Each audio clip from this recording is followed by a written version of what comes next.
what specifically about teen bulking do you want to know, Dan? What do you want to know? So Dan messaged me on Snapchat, but he didn't reply what he wanted me to speak about in terms of teen bulking. So I'm just gonna speak about some shit in general about bulking that I kind of want to say and put out there.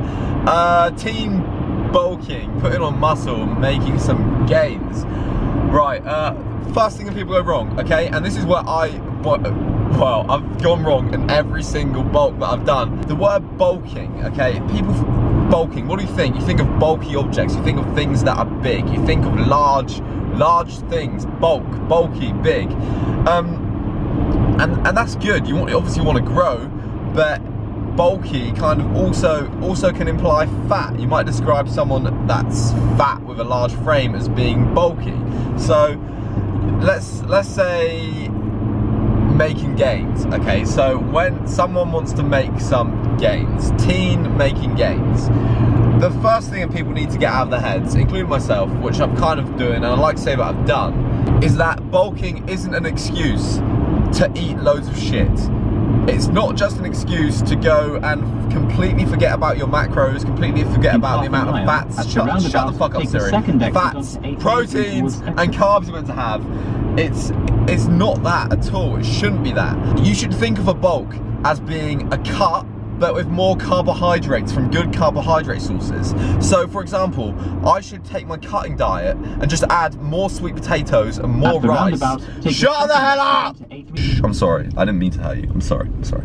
But basically, I'm in a traffic jam, everyone's staring at me. Fucking Myron, bro. But basically, yeah. Basically, it shouldn't be an excuse. Ah, my fucking camera! It shouldn't be an excuse to cheat on a diet every day and eat loads of shit. Bulking is not that. It shouldn't be that. Bulking, as I said, should just basically be a cut with more calories. You want to envision yourself on a cutting diet, on a clean, healthy eating diet, but you're just adding more calories from good carbohydrate sources, like I said. Alright, you really struggle to put on weight, you can't put on any weight at all. You're one of those people that just can't eat for shit. Like Ben Reeves, the guy that let me stay at his house this weekend. Fucking shout out to you, absolute legend. He says he can't gain any weight, okay? Maybe then you want to do a bit of a filthy bulk, maybe then you want to eat some donuts, you want to eat some shit, you want to eat some really fatty, calorie-dense foods just to make sure you got more calories in. But if you're the average Joe, or someone that's got an average build, doesn't have too much of a problem eating that much food, okay, don't get me wrong, it's always a struggle to eat that much food. Your body doesn't want to get big. You're not naturally meant to be a big, like, muscular guy. Humans are meant to be kind of smaller framed, higher body fat. Look at things like chimpanzees and apes, okay? They have nowhere near as much muscle and they hold a lot more body fat, especially, well, what? They have like little pot bellies, don't they? That might be fat, that might just be the way that their pelvis and hips and stuff is arranged and their internal organs. But I'm just trying to get at that people aren't meant to naturally look like bodybuilders. It's not natural. So eating that many calories is a struggle, but just get into your head that you're doing a cut with extra calories. You're not doing a bulk. A bulk is bad. If you don't care about getting fat, okay, fair enough. You got to enjoy yourself as well, but try to limit the cheat meals. Try to do this, like try not to eat pizza and shit every night, and don't have cheat days, have cheat meals, okay? That's probably the best advice I give someone to like starting a bulk, starting a cut. You have a cheat meal and go 3,000 calories and fat over, let's say, that's gonna fuck your whole week up kind of thing. That's a lot of calories. So that's probably the first thing I say. Try and think of it as don't think of it as clean bulk, because that sounds shit. That sounds horrible. Clean bulk strikes fear into my heart. So it sounds so boring. Think of it as a cut with a little bit more freedom around food. You're still logging your calories, but it's not an excuse to cheat on a diet every single day. That is the main thing I can say. Number 2 for teen bulking, teen muscle gain is, if you log your calories, keep logging your calories. Don't use it as an excuse to cheat. Pretty much the same as 1, but I just want to emphasize that at number 2. Number 3, what I was going to say about bulking. I've lost a train of thought. And if this is following on from my previous upload when I'm in the car talking, so I'm still very, very, very high on caffeine. But number 3. Oh shit, there's been a car accident. A lorry accident. Number 3, the advice that I can give to teens about bulking, or anyone in general about bulking, okay? Let's not be selective here. Number 3 is fucking camera, fuck! Right.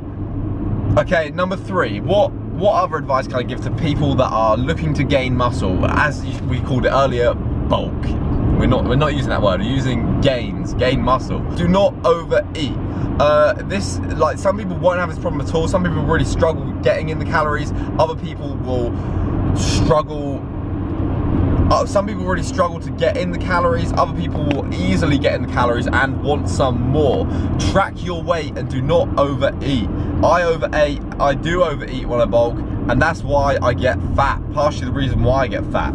So what you're going to want to do is you're going to want to be tracking your calories, or you're going to be wanting to eat. Oh, there's two ways you can do this. Basically, you can track your calories every single day and make sure you hit your macronutrients. Okay, that's what I like to do. Or you can eat the same stuff every single day and kind of loosely track them, like off the top of your head. Like, if you know that it's, for example, if we know that, let's say, one medium sweet potato, I just made this up completely, equals 75 grams of rice, then you can kind of just switch it around. You don't have to eat the same stuff every day, but you know you're roughly eating the same every day, if that makes sense. And then you're having like 2 chicken breasts, 125 grams of meat, and 4 eggs.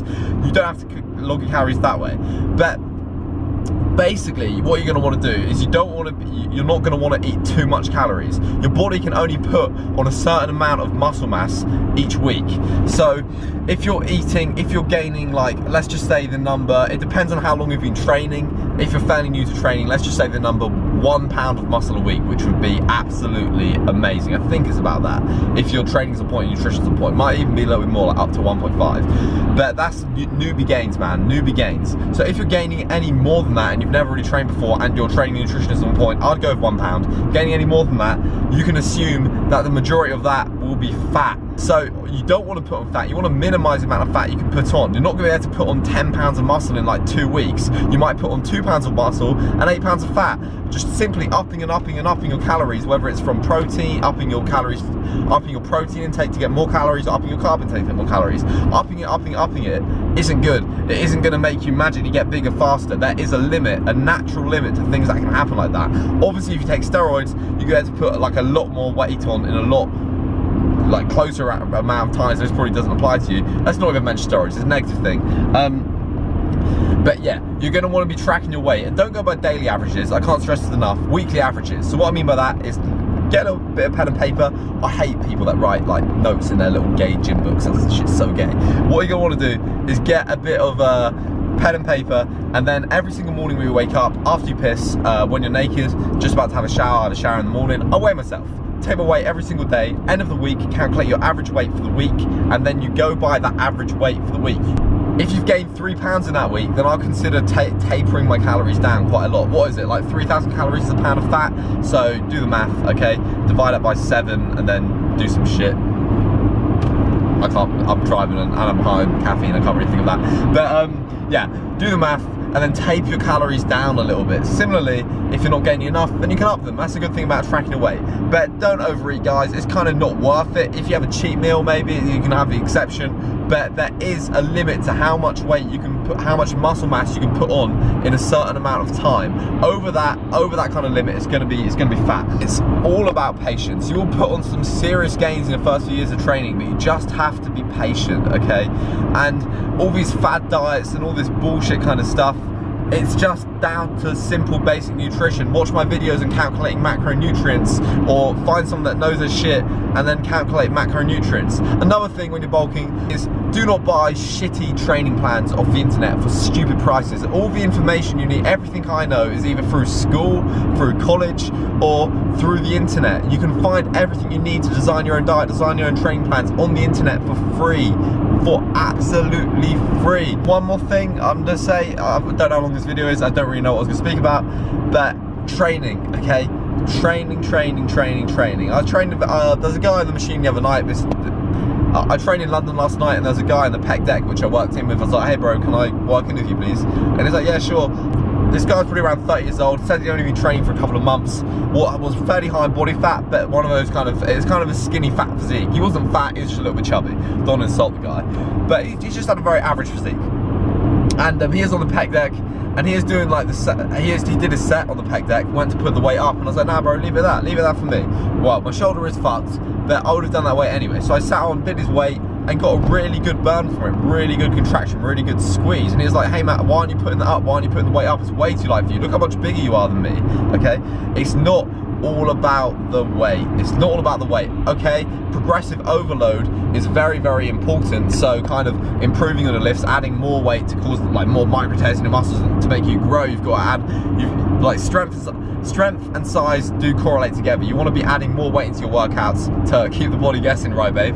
Similarly, you want to be doing isolation stuff. You want to have that mind-muscle connection, like really picture the muscles squeezing. It's not some bullshit hippie thing that I used to think it is. My muscle connection is literally just about imagining the muscle squeezing, picture it squeezing, get a good posture, push your chest out, shoulders back if you're working chest, like really picture it squeezing, and then pause at the top of reps and stuff to squeeze it together and imagine it filling up with blood and imagine all the muscle fibers contracting and fucking imagine how beautiful and swole you're going to be. What was my stereo doing?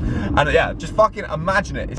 It's all in the head, man, and it's better to use. I watched this thing, like this Kai Green video, it's worth watching. He trains with this bodybuilder who's a lot smaller than him. I think he's like semi-pro, and Kai Green's obviously a pro, big guy.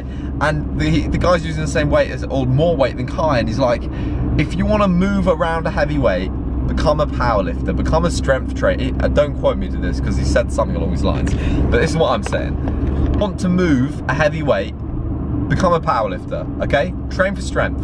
Obviously you can become a power builder, like where you do powerlifting and bodybuilding like Mike, and he looks absolutely insane. Mike Lifts, his name is, Michael Tennant. I've trained him a few times, did my comp beat me. Yeah, that works as well. But what he's trying to get at is that it's not all about the weight.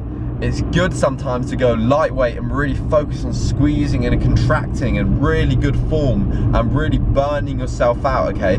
It's not all about the weight.